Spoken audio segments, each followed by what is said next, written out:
ایک مرتبہ کا ذکر ہے کہ خلافہ منصور نے اپنے وزیر کو حکم دیا کہ امام جعفر صادق رضی اللہ عنہ کو بہانے سے لا کر میرے سامنے پیش کرو تاکہ میں ان کو قتل کر دوں۔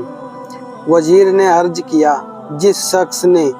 دنیا کو ٹھوکر ماری ہو اور گوشۂ ناصی اختیار کر لی ہو، اس کو قتل کر دینا کوئی مصلحت نہیں۔ خلیفہ یہ بات سن کر آگ بگولا ہو گیا اور سختی سے کہا کہ تم میری حکم کی تعلیم کرنا لازم ہے۔ چنانچہ مجبور ہو کر وزیر جب امام جعفر صادق رضی اللہ تعالی عنہ کو لینے کے لیے چلا گیا تو منصوری نے اپنے غلاموں کو سختی کے ساتھ اس بات کا تاکید کیا کہ جب میں اپنے سر کا تاج اتاروں تو تم فوراً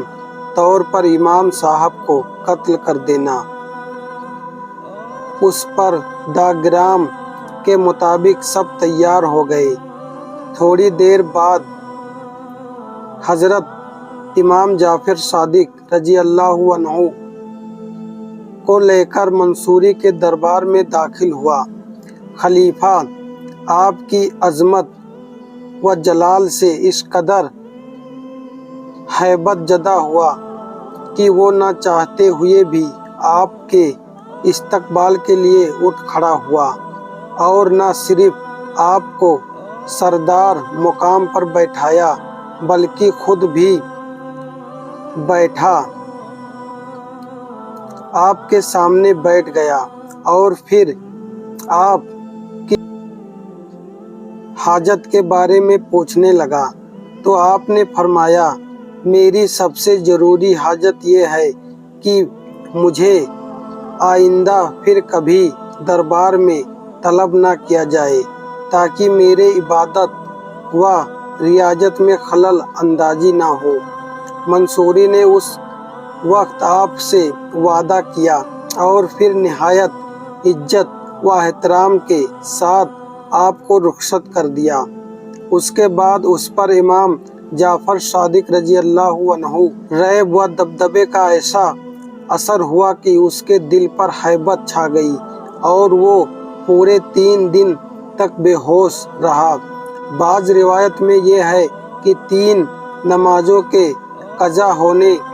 کی حالت تک اس پر بے ہوشی اور غش کی کیفیت طور ہوئی۔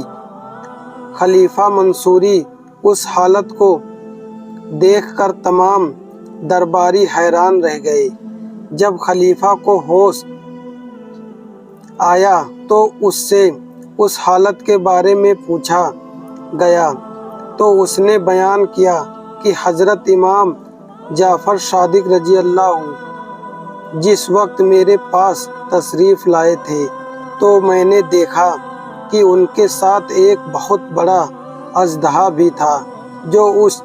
اس قدر بڑا تھا کہ اپنے دونوں جبڑوں کے درمیان پورے چبوترے کو اپنی گرفت میں لے سکتا تھا، اور وہ زبان حال سے مجھے یہ کہہ رہا تھا کہ اگر تم نے ان کے شان میں معمولی سی بھی گستاخی کی تو تجھے چبوتر سمیت نگل جاؤں گا۔ چنانچہ مجھ پر اس کی دہشت طاری ہوئی اور میں آپ سے معافی کا اختیار ہو گیا۔